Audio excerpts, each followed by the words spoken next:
Assalamualaikum warahmatullahi wabarakatuh.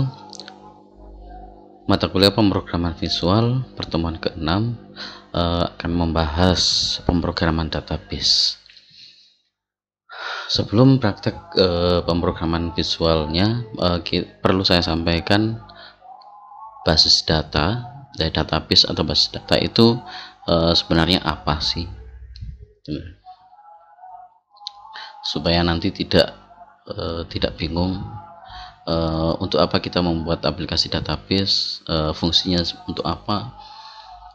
Maka perlu saya sampaikan basis data dulu, walaupun sebenarnya basis data ini nanti ada mata kuliah basis data 1 dan 2 nanti yang akan dipelajari di semester berikutnya, tapi ini nanti akan saya sampaikan singkat saja. Ya, database atau basis data merupakan kumpulan data yang disimpan secara sistematis di dalam komputer yang dapat diolah atau dimanipulasi menggunakan perangkat lunak atau program aplikasi untuk menghasilkan suatu informasi. Jadi database ini tempat penyimpanan atau tempat berkumpulnya data, tempat menyimpan data-data yang saling berkaitan, sehingga nantinya akan menghasilkan satu informasi yang utuh ketika dibutuhkan informasinya. Nah, fungsi dari database adalah ketersediaan. Yang pertama, basis data harus diorganisasi sedemikian rupa sehingga data selalu tersedia ketika diperlukan. Ya.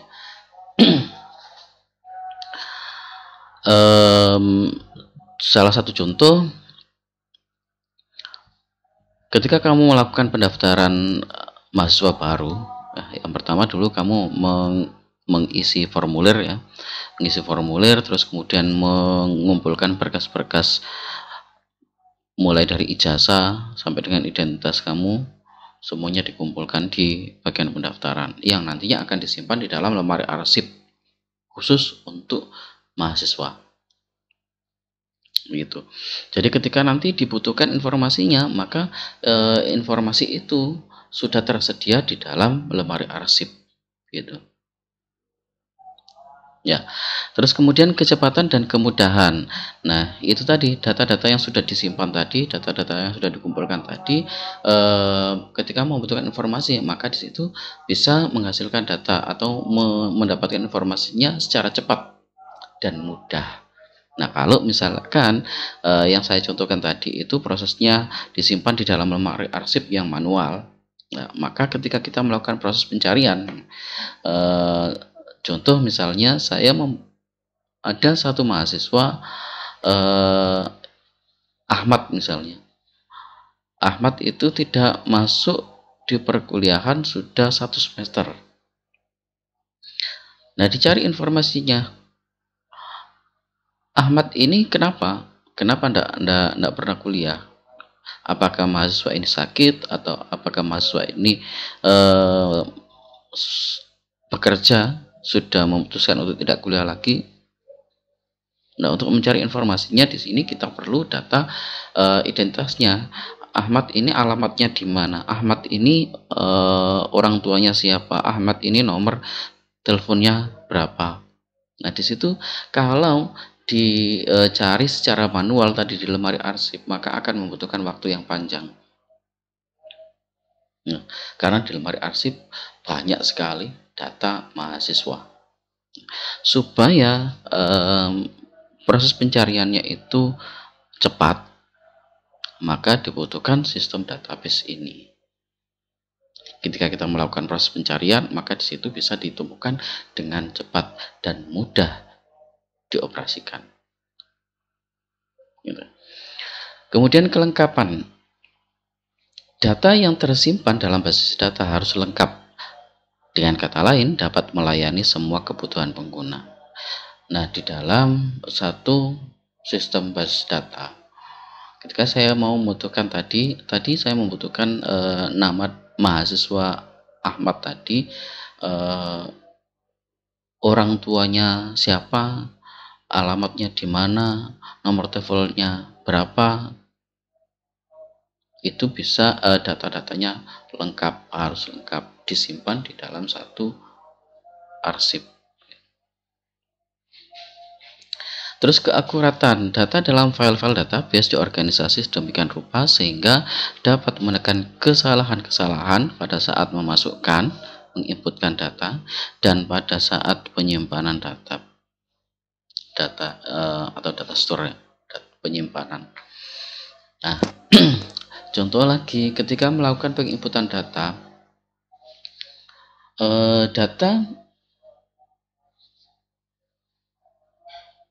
data tidak boleh ganda. Ketika saya melakukan pencarian nama Ahmad misalnya, maka yang saya butuhkan informasinya adalah Ahmad yang sesuai dengan yang saya inginkan. Bisa jadi dalam satu universitas itu nama Ahmad itu lebih dari 10 orang. Tapi yang saya inginkan adalah Ahmad yang di program studi informatika, ya. Terus kemudian alamatnya di mana. Maka di dalam untuk menjaga keakuratan data ini, maka diperlukan satu indeks. Diperlukan satu indeks untuk menandai bahwa satu mahasiswa ini yang saya cari ini sesuai dengan apa yang saya butuhkan. Nah, indeks kalau di mahasiswa itu ada yang namanya NIM, nomor induk mahasiswa. Nomor induk mahasiswa yang dijadikan sebagai primer key, kunci. Yang sudah tentu satu mahasiswa itu hanya akan memiliki satu NIM. Tidak mungkin mahasiswa itu memiliki NIM lebih dari satu. Dan tidak mungkin lagi satu NIM itu dimiliki oleh beberapa mahasiswa. Sehingga ketika saya mau melakukan proses pencarian, cukup saya mencari indeksnya saja, maka di situ akan memberikan informasi yang akurat. Itu konsep dari basis data. Terus kemudian keamanan. Sistem basis data yang baik pasti menyediakan fasilitas pengamanan data, sehingga data tidak dapat diakses, dimodifikasi, diubah, atau dihapus oleh orang yang tidak diberi hak. Contoh, sysfo. Ketika kamu mau mengakses data kamu di sysfo, maka di situ kamu diminta untuk menginputkan username dan password. Untuk menjaga agar tidak ada orang yang bisa masuk ke akun kamu selain kamu sendiri. Untuk menjaga agar orang lain tidak merusak data-data kamu. Menjaga agar tidak ada data-data yang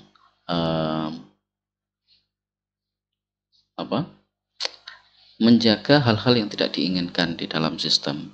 Maka di situ ada yang namanya pengamanan, itu berupa username, password.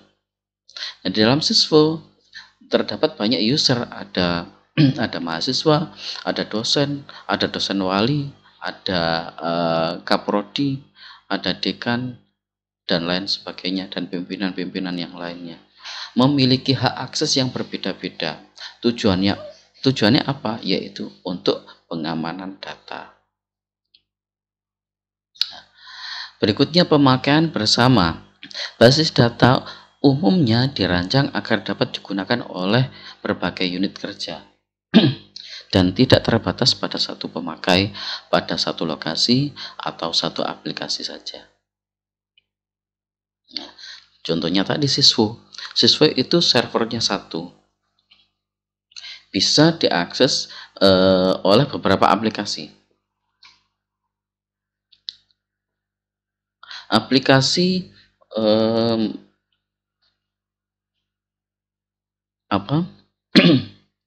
aplikasi untuk unit kerja yang menangani bidang alumni misalnya. Maka data-data yang bisa diakses adalah data alumni yang pengaksesnya adalah di dalam satu server database. Mahasiswa mahasiswa mengakses data melalui siswa yang terhubung dengan database yang sama. Siswa bisa diakses di mana saja dan semua mahasiswa bisa mengakses siswa di waktu yang bersamaan walaupun di tempat yang berbeda-beda. Jadi pemakaian bersama-sama itu artinya database ini bisa dipakai di aplikasi-aplikasi yang berbeda sesuai dengan unitnya dan bisa diakses secara bersama-sama di waktu yang sama dan di lokasi yang berbeda-beda. Berikutnya efisiensi penyimpanan. Ya, organisasi basis data dibuat sedemikian rupa sehingga dapat menghindari duplikasi data atau redundant karena duplikasi data memperbesar ruang penyimpanan. Jadi ketika melakukan proses penginputan data, contohnya misalnya menginputkan data mahasiswa. Saya menginputkan data mahasiswa Ahmad misalnya tadi, menginputkan data adminnya menginputkan data Ahmad. Lupa data Ahmad itu sudah disimpan, sudah diketik, terus kemudian kok mau diinputkan lagi. Sistem harusnya menolak. Nah, itu untuk menghindari apa? Menghindari duplikasi data redundant supaya tidak memakan banyak ruang di dalam penyimpanannya database. Nah, tadi di poin keakuratan tadi saya contohkan mahasiswa itu punya primer key yang berupa NIM. Maka ketika saya menginputkan satu NIM yang informasinya adalah satu mahasiswa, ketika saya menginputkan NIM yang sama di situ pasti harusnya tidak bisa dilakukan kembali. Nah, kalau misalkan proses database ini tadi dilakukan secara manual, maka di situ bisa jadi melakukan proses penyimpanannya itu secara berulang-ulang dan ditumpuk di lemari arsip dan akan memakan banyak tempat. Nah, untuk menghindari hal tersebut, maka dibentuklah satu sistem database ini. Sudah berikutnya, menghubungkan database dengan pemrograman visual. Ada 4 komponen ini. Ada user, ada aplikasinya atau sistem informasinya, terus kemudian ada query dan ada database. Nah, database tadi adalah penyimpanan datanya. Database itu penyimpanan datanya. Query itu bahasa pemrograman database-nya yang menjembatani antara bahasa pemrograman aplikasi program aplikasi dengan database. Itu ada query di sana. Query yang akan menghubungkan. Query yang mengkomunikasikan antara program aplikasi ini dengan database. Dan informasinya didapat dari user dan dikembalikan informasi kepada user lagi. Jadi alurnya, user menginputkan data di dalam sistem informasi atau aplikasi, kemudian diproses oleh query untuk disimpan ke dalam database. Nah, kemudian database ini akan menginformasikan kepada user melalui query dan ditampilkan di dalam program aplikasi dan diinformasikan kepada user. Gitu. Nah, jadi itu sedikit informasi tentang aplikasi database. Nah, berikutnya kita praktek ke program pembuatan program aplikasi database-nya.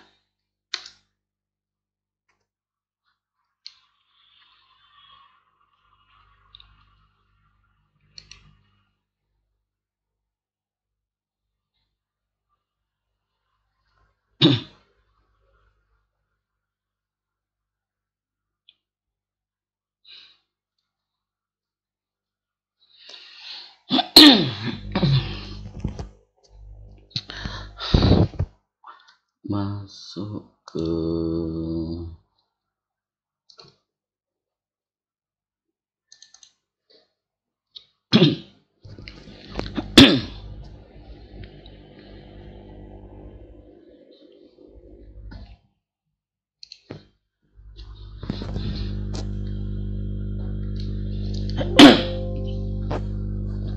Oke, sekarang cara membuat koneksi database dengan Microsoft Office Access dengan ODBC VB.NET.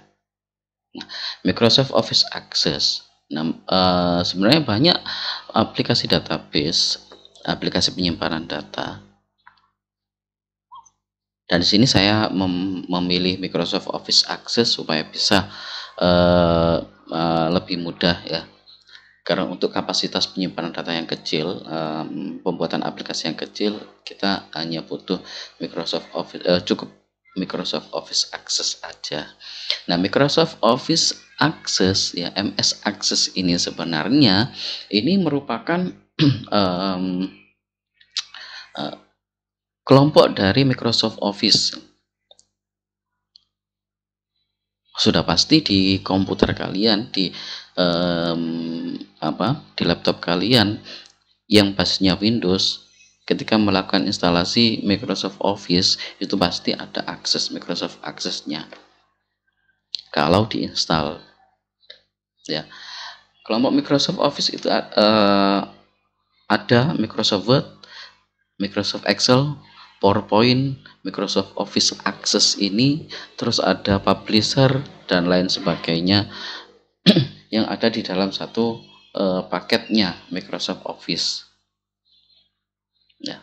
Kemudian ada ODBC. Nah, ODBC kalau Microsoft Office Access ini sudah disediakan oleh Windows. Ketika kita menginstal sistem operasi Windows, ini secara otomatis ODBC ini sudah disediakan. Nah, ODBC ini sebagai penghubung antara database dengan bahasa pemrograman atau program aplikasi di Visual Basic-nya. Nah, langsung saya praktekkan. Di sini kalau kalian baca di slide-nya itu sebenarnya sudah jelas. Ini saya praktekkan untuk supaya lebih jelas ya. Dari pembuatan database-nya dulu. Di Microsoft Office Access ini saya pakai Access Microsoft Office 2016 ya. Microsoft Office versi apapun bisa. Yang penting ada Microsoft Access-nya. Klik. Ya.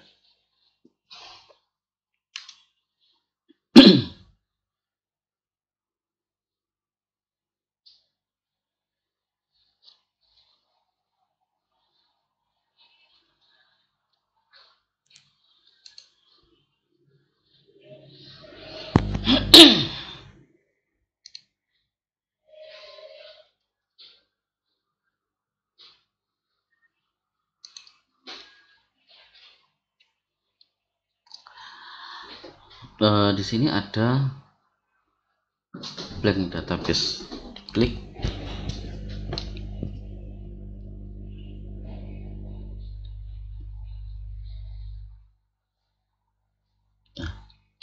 Nah, di sini untuk Microsoft Office Access, Microsoft Office 2007 ke atas itu ekstensinya ACCDB.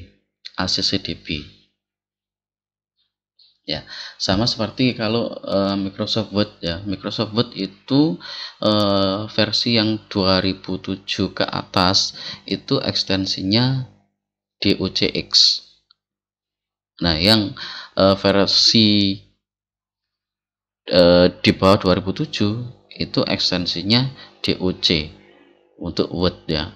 Nah, kalau yang akses ini versi 2007 ke atas itu ACCDB. Nah, yang kita butuhkan adalah versi yang di bawahnya ya, yang ekstensinya adalah MDB.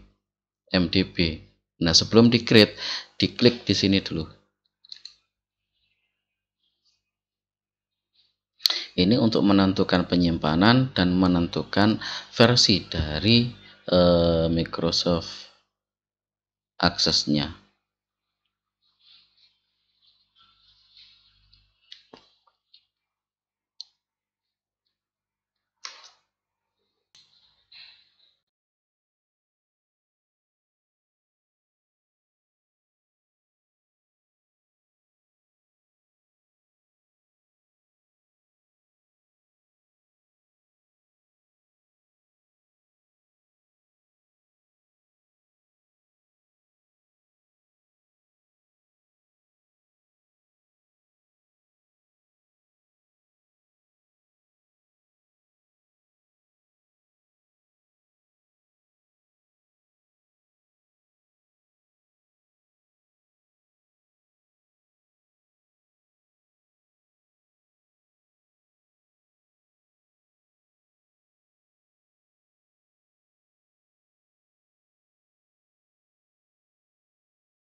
Sini disimpan dengan nama perpustakaan. Nah, save tipe, pilih 2002-2003 format MDB. Ya, di sini saya simpan di dokumen ya, di dokumen, di user dokumen saya. Oke. Kemudian di create.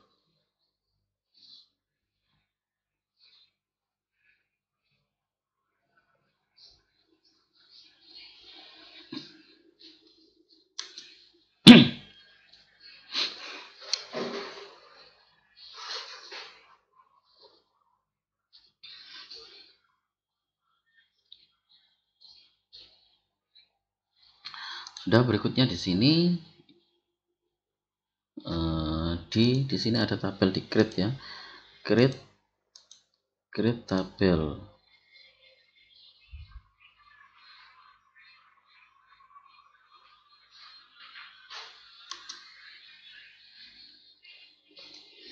Tabel. Nah, di sini di tabel ada tabel 1 2 ya. Tabel 1 dulu. Defaultnya tadi ketika saya create di sini muncul tabel 1 ya. Di tabel 1 di sini diklik kanan, pilih design view. Simpan dengan nama kalau sesuai dengan tutorialnya ya. Di sini perpustakaan, terus kita membuat data buku. Oke, data buku. Oke. Buku di sini ada kode buku, judul, pengarang, penerbit, dan stok. Kode buku, judul, pengarang, penerbit, dan stok buku ya. Buku tipe datanya, kode bukunya number saja, number. Terus kemudian file size di sini dipilih yang integer saja. Judul short text, judulnya tidak perlu panjang-panjang. File size-nya misalnya judulnya 100. Pengarang 30, penerbit 30, stok ini number. Oke, integer. Nah, kode buku, judul, pengarang, penerbit, stok. Nah, di sini secara otomatis di sini yang dijadikan sebagai primer key. Nah, ini ada tanda di klik kanan supaya bisa kelihatan bahwa ini adalah primer key. Kalau dihilangkan seperti ini, ditambahkan primer key. Nah, ini dijadikan sebagai indeks nantinya supaya di satu kode buku itu hanya akan diinputkan satu kali. Kode buku hanya berisi satu judul buku gitu ya. Saya contohkan, di close dulu, disimpan yes. Terus di sini saya double klik untuk coba ya, coba untuk menginputkan data. Misalnya kode bukunya 1101, judulnya belajar database. Nah, pengarangnya Abdul Razak, penerbitnya Informatika, stoknya yang ada di rak ada 50 buku. Nah, di sini ada 1101 karena kode buku ini merupakan primer key. Ketika saya menginputkan data yang sama, primer key yang sama 1101 dengan judul yang berbeda, misalnya pemrograman visual dengan VB.net, pengarangnya misalnya Kusrini, Penerbitnya Airlangga.